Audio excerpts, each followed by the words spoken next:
The audience and the work. I love rehearsing. That's my favorite part of it. The first 2 weeks of any play are a nightmare for me because I learn from the audience. There are times when I didn't even know something was a laugh line because I'm so dumb. And then the audience laughs, and I go, "Oh, that's funny. I didn't know that. Well, now I know." And so the first 2 weeks are more discovery. And the wonderful thing to me about theater is that I never stop learning as I go along in a play. Even if I've run for a year, I'm still finding new things and still working on stuff. And it can be a nightmare too. I mean, if you're bombing in a show, there's nothing worse. The feeling is awful the next day, especially now. You can't go out of town and hide anymore. It's on the internet. Everybody knows exactly what you're doing. So in the old days, you could bomb out of town and nobody would know, but you can't get away with that anymore. So, but I love the rehearsal process. I love the words.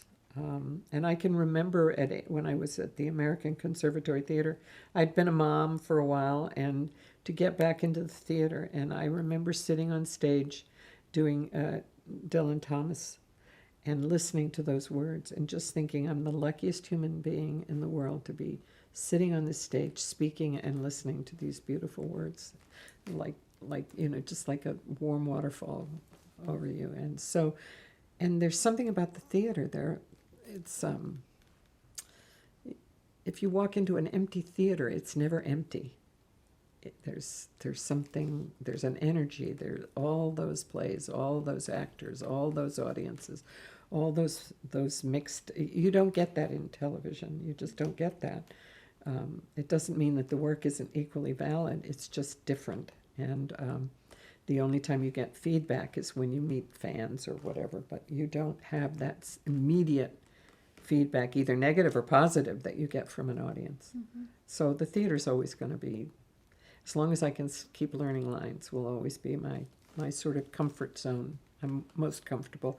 And it doesn't have the same kind of celebrity that, it doesn't have all the other things with it that somehow you become. Did you see the movie with Sally Fields called Soap Dish, I think it was called? It's so true.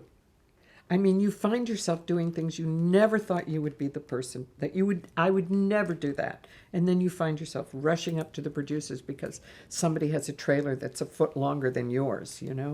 And there's none of that in the theater. You sit around in a ratty old green room, and you're lucky if you get your own dressing room. And, it's everybody's an equal. Everybody's there to do a job. And I've always liked that about theater. Television, you work just as hard, maybe harder, and you do become a family and a family nucleus, and you do reach people that you could never reach if you spent your life doing theater. You'd never reach the same number of people that you reach through television. It's an incredible medium, and I think it's better today than it's ever been.